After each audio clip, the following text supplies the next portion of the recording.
ಮತ್ತು ಇದು ಕುಬಾದಿಂದ ಮುಂದುಗಡೆ ಬರುವಾಗ ಇರುವ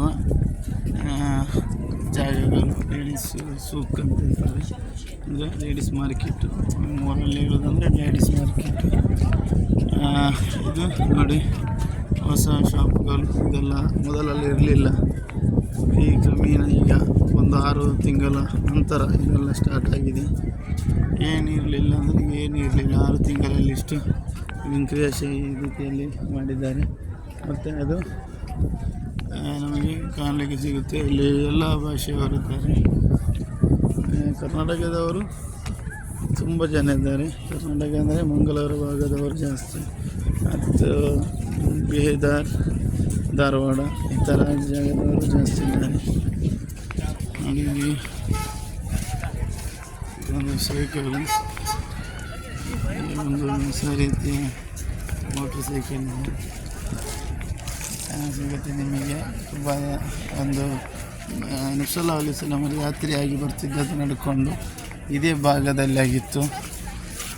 ಮತ್ತು ಇದರ ಮುಂದುಗಡೆಯಾಗಿದೆ ಮಸ್ಜಿದುಲ್ ಜುಮಾ ಸಿಗುತ್ತೆ ನಿಮಗೆ. ಮಸ್ಜಿದ್ ಜುಮಾದ ಬಗ್ಗೆ ನಿಮಗೆ ಸೂಕ್ತವಾಗಿ ಎಲ್ಲವನ್ನು ವಿವರಿಸಿಕೊಡ್ತೇನೆ. ಇದು ಕುಬಾ ತರಿ ರೋಡು, ಕುಬಾದ್ದು ಅರಮನೆಯಿಂದ ಕುಬಾಕ್ಕೆ ಬರುವ ರಸ್ತೆಯಾಗಿದೆ. 2 ಸ್ಥಳದಲ್ಲಿದೆ.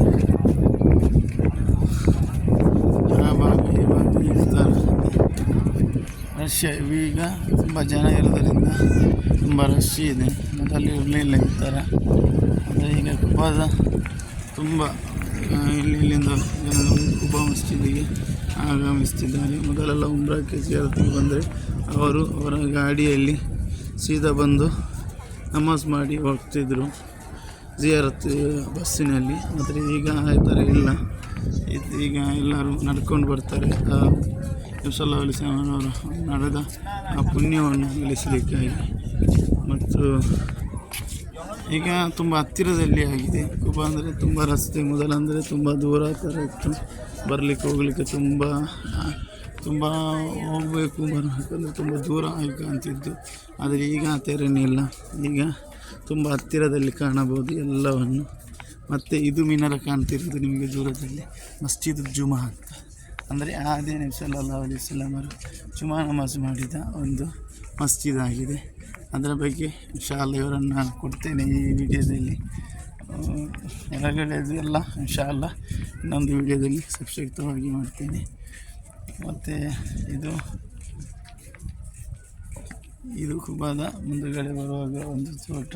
ಈ ತೋಟದು ತುಂಬ ಚಾರಿತ್ರಿಕವಾಗಿದೆ ಮತ್ತು ಇದರ ಬಗ್ಗೆ ಸಂಕ್ಷಿಪ್ತವಾಗಿ ನಿಮಗೆ ನಾನು ತಿಳಿಸಿಕೊಡ್ತೀನಿ ಇಷ್ಟು ವಿಡಿಯೋದಲ್ಲಿ. ಮತ್ತು ಈ ರಸ್ತೆಯ ನವೀಕರಣ ಪೂರ್ಣವಾಗಿದೆ. ಇದು ಈಗ ಲೇಡೀಸ್ ಸೂಕ್ ಹತ್ತಿರವಾಗಿರುವ ರಸ್ತೆಯಾಗಿದೆ. ಅದು ಮಿನಾರ ಕಾಣುತ್ತಿರುವುದು ನಿಮಗೆ ಮಸ್ಜಿದ್ ಜುಮಾ. ಬಿಳಿ ಗುಂಬಸ್ ಕಾಣುತ್ತಿದೆಯಲ್ಲ, ಅದು ಮಸ್ಜಿದ್ ಜುಮಾ. ಅಂದರೆ ಆದ್ಯ ಜುಮಾ ನಮಾಜ್ ಮಾಡಿದ ಒಂದು ಸ್ಥಳವಾಗಿದೆ. ಇದು ನೀವು ಕಾಣುತ್ತಿರೋದು ತೋಟ. ಇಲ್ಲಿಯ ಕೃಷಿ, ಮೂಲ ಕೃಷಿ ಖರ್ಜೂರದ್ದು ಇದೆ.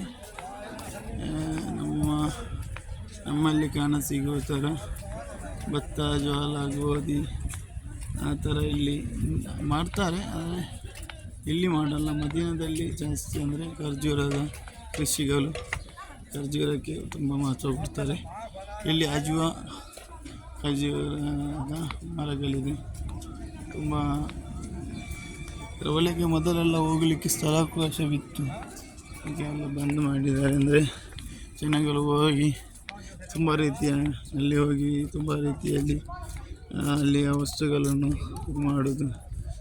ಮಾಡುವುದರಿಂದ ಅವರು ಅದನ್ನು ನಿಲ್ಲಿಸಿದ್ದಾರೆ.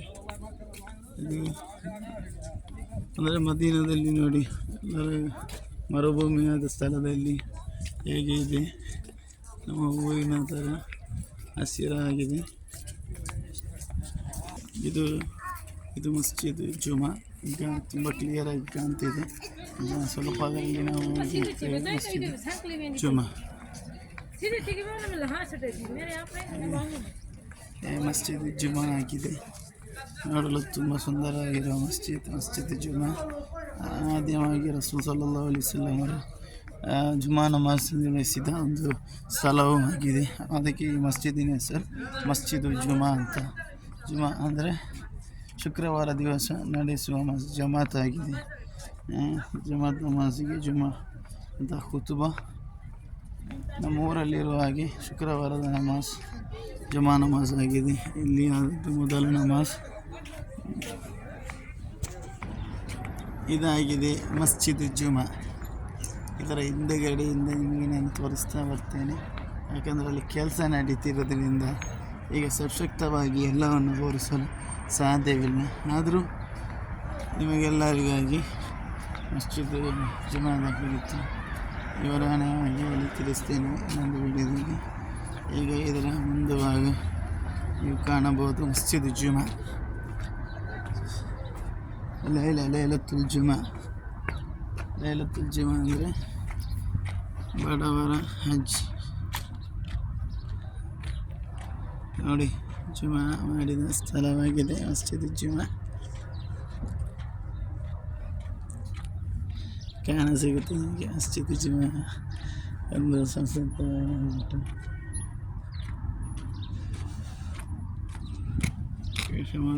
ಕೆಲಸ ನಡೀತಿರೋದ್ರಿಂದ ಅಷ್ಟು ಕ್ಷಿಪ್ತವಾಗಿ ನಿಮಗೆ ತೋರಿಸಿದ ಆಗ್ತಾ ಇಲ್ಲ. ಇನ್ಶಾಅಲ್ಲಾ ನಿಮಗೆ ನಾನು ಇನ್ನೊಂದು ವಿಡಿಯೋದಲ್ಲಿ ಇದರ ಬಗ್ಗೆ ಎಲ್ಲ ಮಾಹಿತಿಗಳನ್ನು ತಿಳಿಸಿಕೊಡ್ತೇನೆ. ಮತ್ತು ಇದು ಅಸರ್ ಸಮಯ ಆದ್ದರಿಂದ ಈಗ ತುಂಬ ಉಪವಾಸವಿದೆ, ತುಂಬ ಸಮಯ ತೆಗೆಯೋಕ್ಕೆ ಆಗ್ತಿಲ್ಲ. ಇನ್ಶಾಅಲ್ಲಾ ನಾನು ನಿಮಗೆ ಇನ್ನೊಂದು ವಿಡಿಯೋದಲ್ಲಿ ಸಂಕ್ಷಿಪ್ತವಾಗಿ ಎಲ್ಲ ಮಾಹಿತಿಗಳನ್ನು, ಈಗ ನಾನು ಹೇಳಿದರೆ ಆಚೆ ಈಚೆ ಆಗಬಹುದು, ಮತ್ತು ಅದಕ್ಕೆ ಸೂಕ್ತವಾದ ಹದೀಸಿನ ಮೂಲ ಆಧಾರಿತವಾಗಿ ನಿಮಗೆ ಇದರ ಬಗ್ಗೆ ಎಲ್ಲವನ್ನು ತಿಳಿಸಿಕೊಡ್ತೀನಿ. ಇದು ಮಸ್ಜಿದ್ ಜುಮಾದ ಒಳಗಡೆ ಇರುವ ಒಂದು ಭಾಗ ಮಸ್ಜಿದ್ ಜುಮಾ. ನೋಡಿದ್ರಲ್ಲ ಮಸ್ಜಿದ್ ಜುಮಾ ಹೇಗಿದೆ ಅಂತ. ನಾನು ಅದರ ಒಳಗಿನ ಎಲ್ಲ ವಿಷಯಗಳು ಮತ್ತೆ ನಿಮಗೆ ತಿಳಿಸಿಕೊಡ್ತೇನೆ. ಮಸ್ಜಿದ್ ಜುಮಾದ ಹೊರಗಡೆ ಹೋದಾಗ ನಿಮಗೆ ಸಿಗುವ ಕೆಲವೊಂದು ಚಿತ್ರಗಳು ಈ ಥರ ಇದೆ ನೋಡಿ. ಮಸ್ಜಿದ್ ಜುಮಾ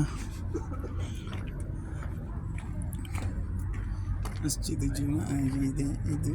ಇನ್ಶಾಅಲ್ಲಾ ಇನ್ನು ನಿಮಗೆ ಇದರಲ್ಲಿ ತಿಳಿಸಿಕೊಡ್ತೇನೆ. ಅಲ್ಲಿವರೆಗೆ ಸಲಾಮ್ ಅಲೈಕುಂ.